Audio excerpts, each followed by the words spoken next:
សួស្តីអ្នកទាំងអស់គ្នាថ្ងៃនេះនាំអ្នកទាំងអស់គ្នាមកមើលការទិញមីតាមម៉ាស៊ីនរបស់ខ្ញុំនៅប្រទេសជប៉ុនហើយសម្រាប់ហាងមីនេះនៅប្រទេសជប៉ុនគឺសម្បូរមែនតើនៅខាងកន្លែងណាក៏មានដែរហើយសម្រាប់ហាងមីនេះគឺគេឈ្មោះគេគឺ Hirai អ្នកទាំងអស់គ្នា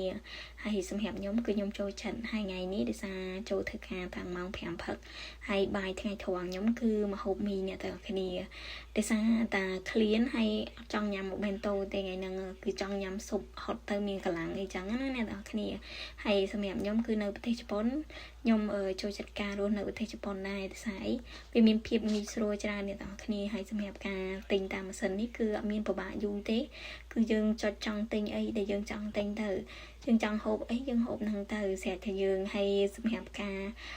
ទិញគឺអត់មានបុគ្គលិកណាមកជួយប្រាប់យើងទេថាយើងត្រូវទិញមិនទេចឹងណាគឺយើងត្រូវចេះទិញខ្លួនឯងហើយសម្រាប់ការទិញរបស់ខ្ញុំនេះគឺមានជនជាតិជប៉ុននៅឈរចាំពីក្រោយខ្ញុំច្រើនដែរដោយសារ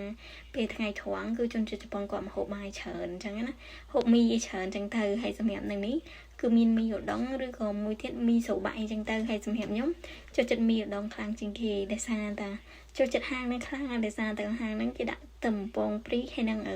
ខ្ញី5គេនឹងហ្វ្រីហើយខ្ញុំចូលចិត្តដាក់របស់ហ្វ្រីហ្នឹងគឺដាក់ឡើងជោគចានហ្មង